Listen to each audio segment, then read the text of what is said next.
Well, good morning. And thank you so much, Charles, for your overwhelmingly positive introduction. You're not only a faithful brother and a powerful person, you're pleasant, you're kind, you're fun to be with. And I bring you greetings from the north. I'm 407 miles away from the school where you're meeting. And what am I doing up here? Almost exactly a year ago, we relocated to the UK. Our main reason was family. My wife is British, and we've lived so many of our married years in other countries and not here. We wanted to be back. Of course, we have so many fond memories, but the truth is, we just thought it would be good for us to get out of the United States, to be back in Europe, to be back in Britain. And it's not our first international move. My first was when I was 22 years old, coming to London. I think this is the 8th, and now I'm 62 years old, and sometimes feel I'm getting too old for this. But I know I'm not, because God still has the power over death, hell, and the grave. And that's not age specific. That's not just for young people. It's not just for the 22-year-olds. It's for the 62-year-olds as well. Greetings from my wife, Vicky. And again, I wish I could be with you, and I'm sure we will. Had a number of opportunities this year to speak for UK churches. Most of them are here on this screen. But as you see right now, go in the strength you have, the title I've been given in your series on Judges. I want to come to that very soon. I'll just share a little bit more first about things that are going on in the teaching ministry. Just a few days ago, and thank you so much, Daniel and Jessica Marie and the others who helped. We had a wonderful time with the young professionals as we looked at the topic of the Holy Spirit. And if you would like to benefit from that, there's a YouTube link which Daniel could give to you, and you could watch that. That would be no problem. My basic job, when people ask me, what do you do? This might be someone on a plane or a train. We're just meeting people. What do you do? I try to help people to think about faith. Or sometimes I say I'm a theologian, but not everyone knows what that means. Really just thinking about God. And that in the International Bible Teaching Ministry has me speaking all over the world. A great benefit of being in the UK is I'm closer to Africa, Middle East, and certainly Europe, places where I spend a lot of time every year. I love especially to do things for the students, university ministry, and I'm even privileged to teach in universities somewhat regularly. Since 2007, I've had the benefit of people who've set up debates for me. I've had a number of debates with scholars in different religious traditions. Last year, although it was COVID, we were expecting 1,000 people, but we had to have no one there except the cameraman. Thomas Ross, who's a Baptist scholar, wanted to have a debate. Well, this is the first debate I've had with someone who believes in the Bible.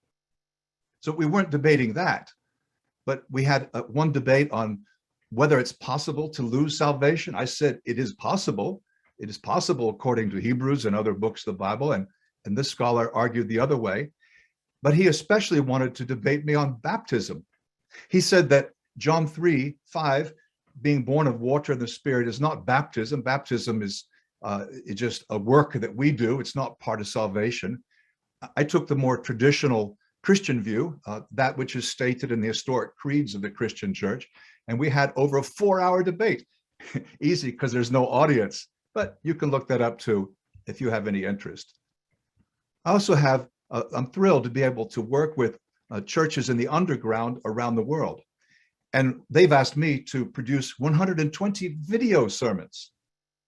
And these messages, 80% of them are now finished. I'm working on them all the time. It takes years, but people watch them and then they discuss them.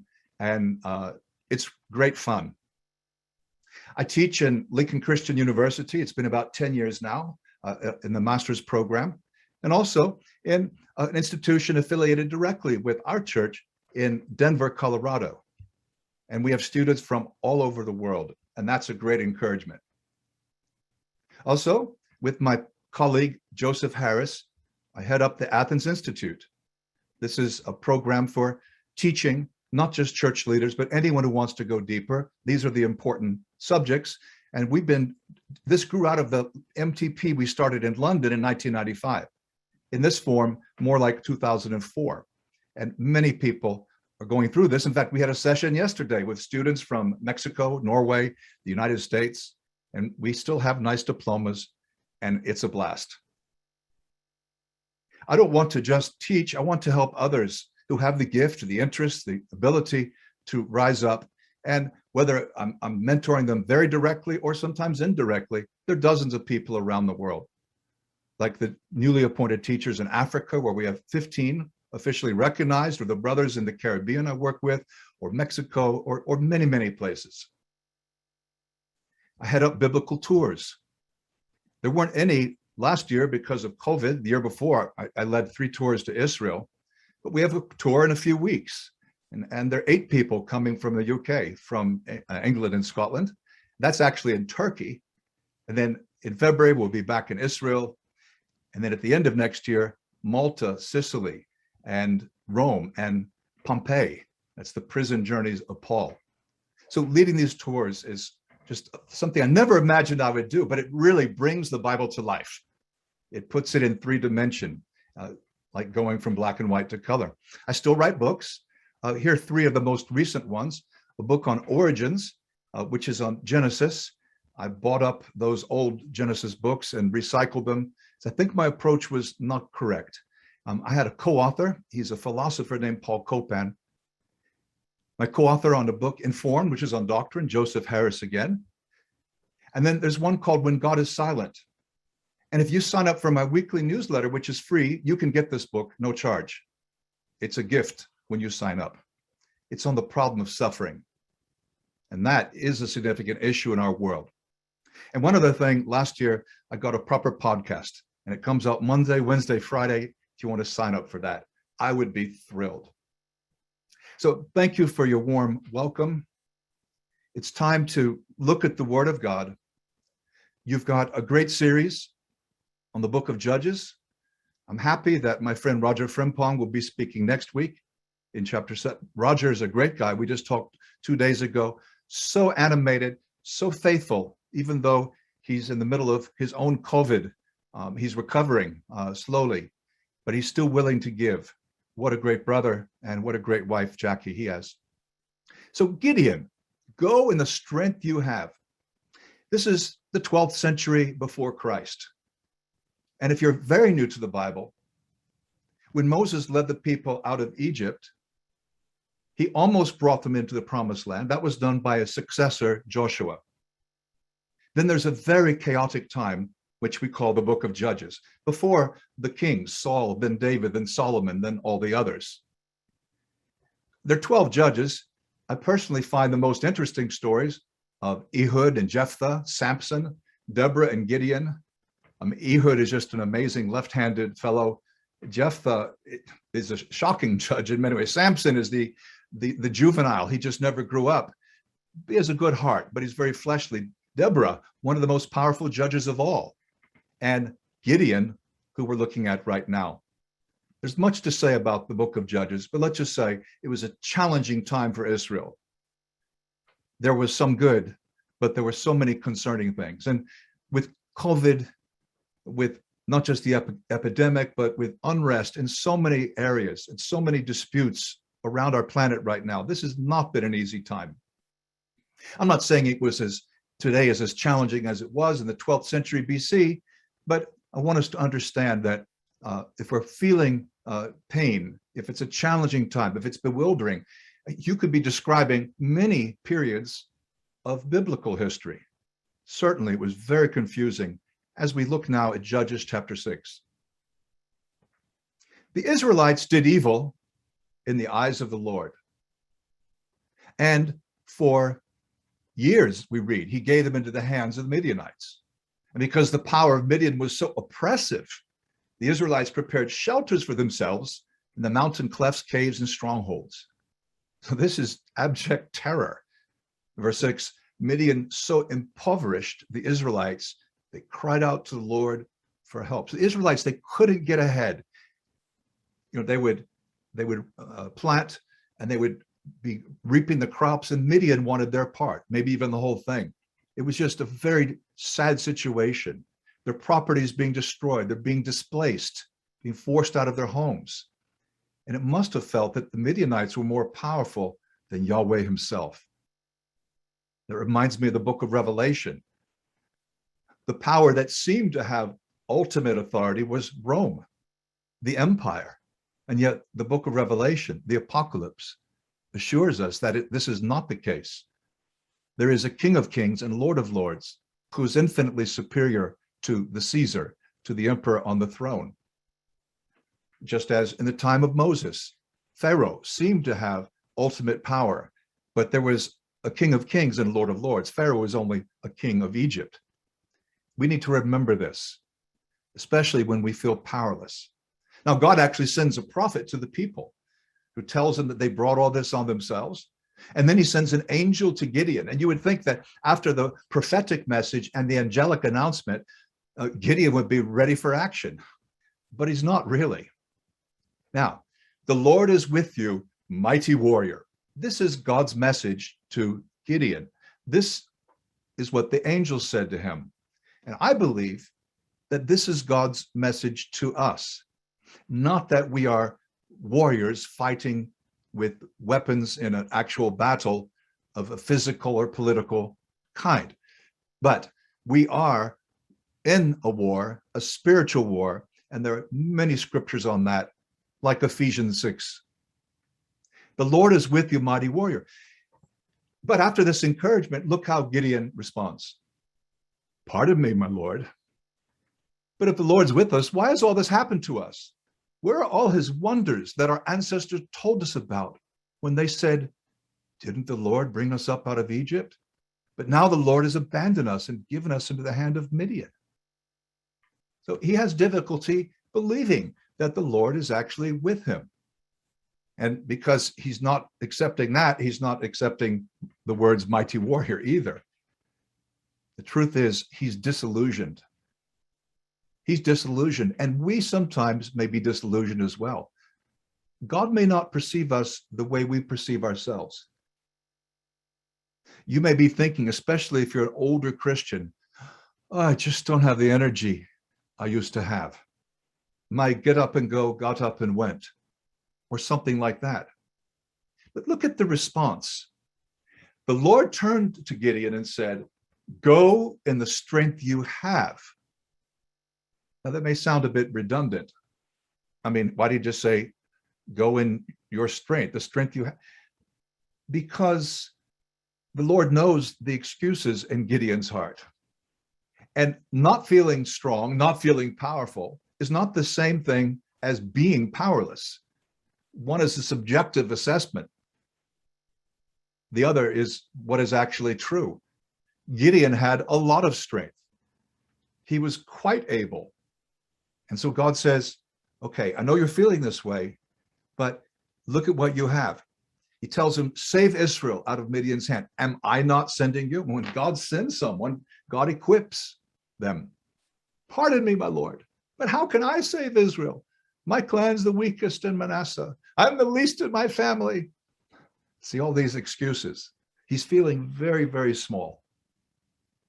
The Lord answered, I will be with you, and you will strike down all the Midianites. And Gideon replies, if now I have found favor in your eyes, which God's already made abundantly clear, by the way, if I have, give me a sign.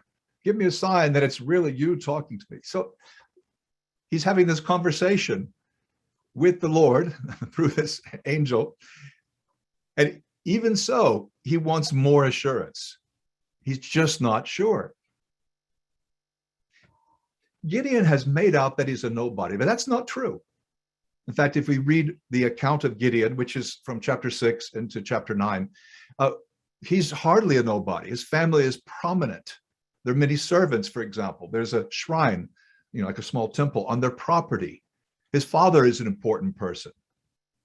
Now, Gideon is a complex character.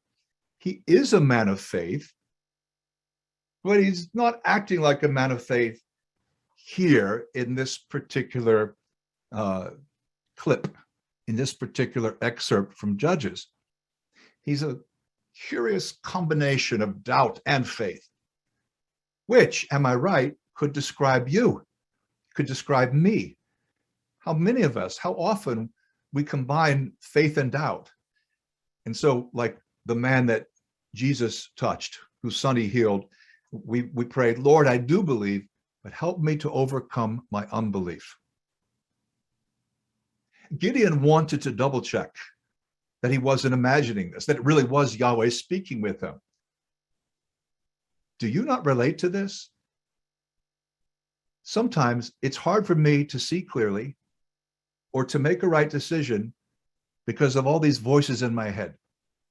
Oh, when I say voices, I don't mean that I'm hearing, so I don't mean in a psychiatric sense, but there's an internal dialogue. You know, these are the things I'm telling myself. And I might feel alone or inadequate, or this really isn't a good time to step out in faith. But nothing's forcing me to let this feeling control me. I can present that to the Lord.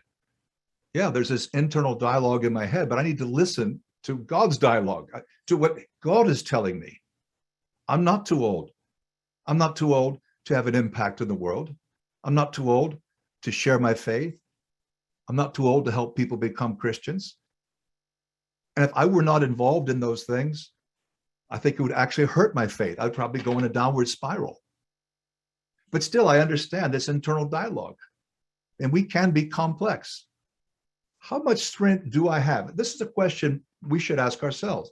How much strength would you say you have? Not much? Or plenty?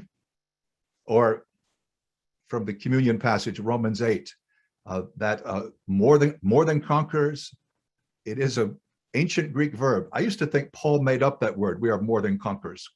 No, it's hundreds of years older than Paul. Hupranakao means to overwhelmingly conquer. This is powerful. How much strength do I have? But actually, it doesn't matter whether you have little or much, because God is only asking us to go in the strength that we have. He's not asking us to do something impossible. Now, the story of Gideon is amazing, and I will only very briefly summarize. After a couple of more signs, actually 3 more signs, 2 miracles involving a fleece, and then an overheard dream in the enemy camp, finally Gideon believes. I think it's like his 5th or 6th time that God has intervened to help the poor fellow. And with an army of only 300, he defeats an overwhelmingly larger Midianite contingency. Actually, it's not even really fair to say Gideon defeats them. It's all the Lord. And then we read there's peace for 40 years. And yet in time, like so many biblical characters, his wisdom and his righteousness seem to taper off. We see this very often. Recently, I did a sermon on Josiah. I did a sermon on Hezekiah. Hezekiah in the 8th century and 7th century, Josiah in the 7th century BC. Reformers of Israel, great kings, but in their final years, they do some things that aren't very bright. We often see this. People begin well. Sometimes they begin well and they fall immediately and don't get up, like King Saul. Other times they do well for quite a while, but then something else comes along. Even if you've been a Christian long enough to have done things you're ashamed of, you should never have done that. You've seen so much. What excuse do you have? The Lord is still with us. We just need to bring it to him and to trust him. Gideon's faith could have been stronger. Yeah, it would be good if he hadn't kept asking for reassurance. But still, the verdict, the biblical verdict, is that he was a man of faith. And in Hebrews 11, he's commended.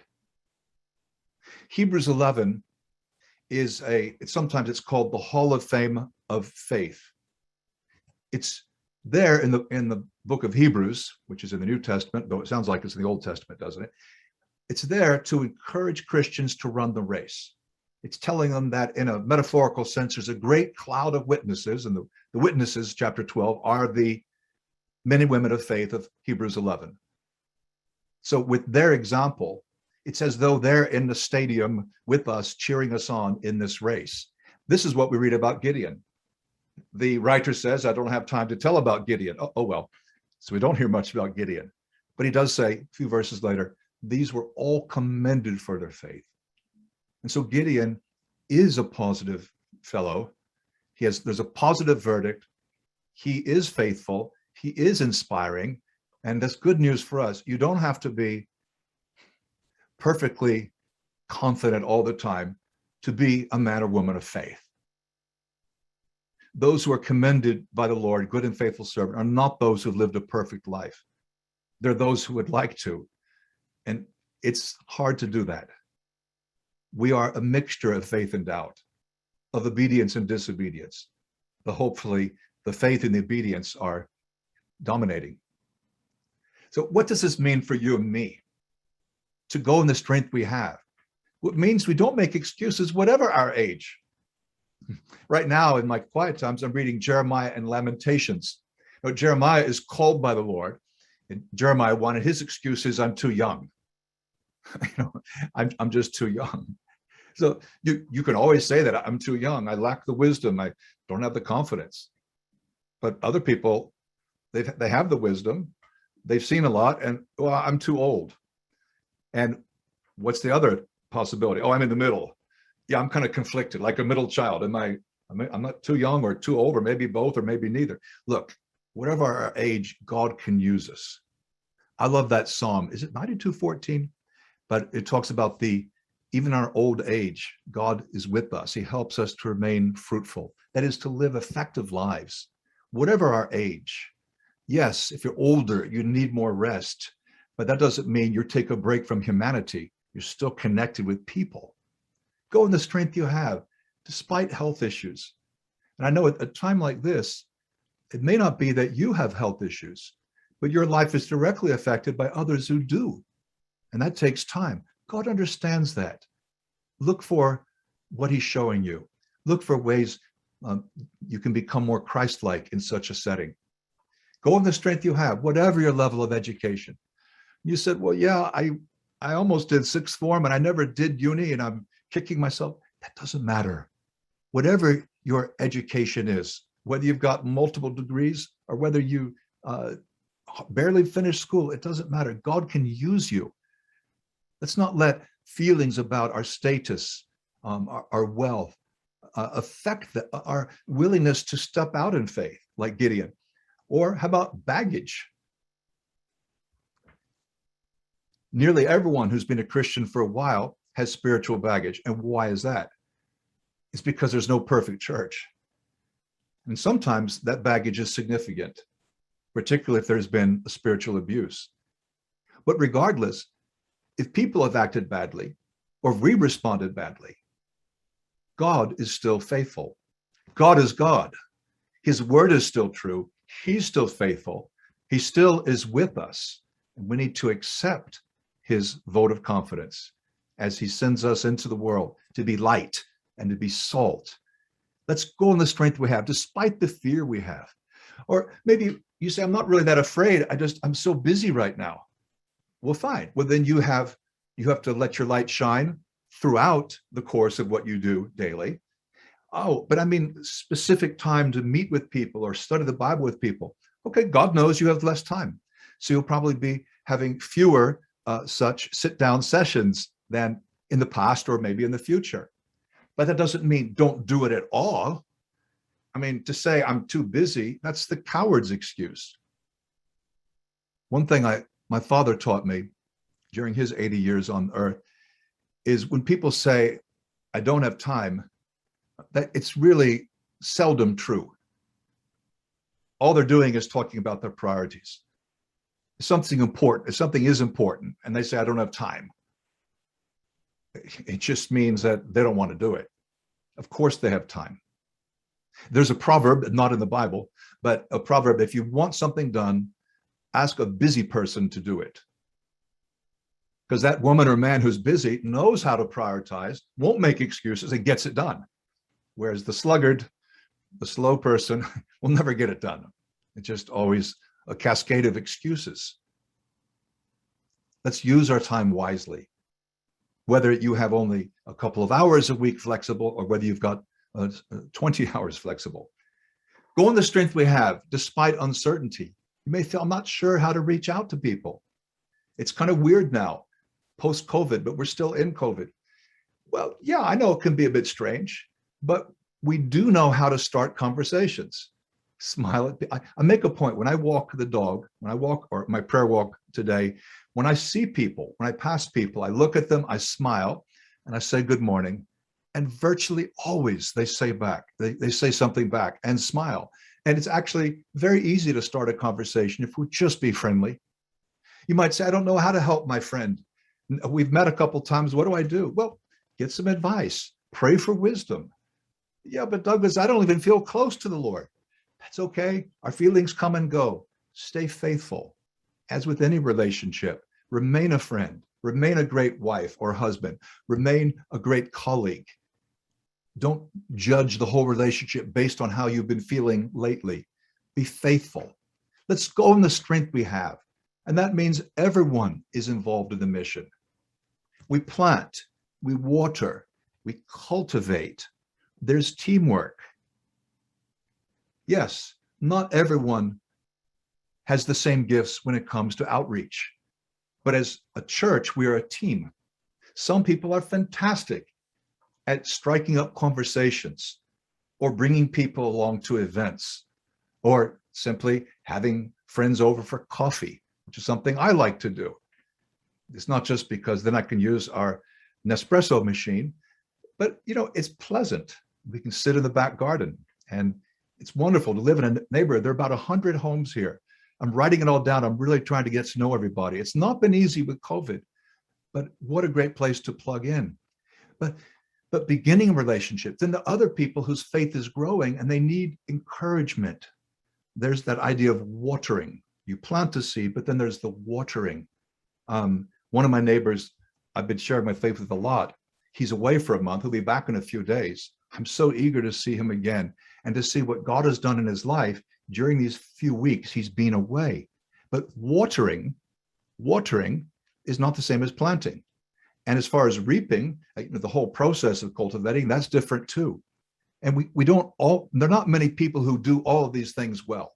Initially meet people and then cultivate a relationship and study with them and baptize them and answer all their questions.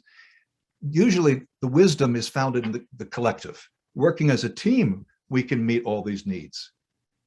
So don't say, well, I'm just not good at watering, or I'm not that good at the reaping, or I'm not that good at planting. Well, whatever you're good at, do that instead. And meanwhile, try to improve.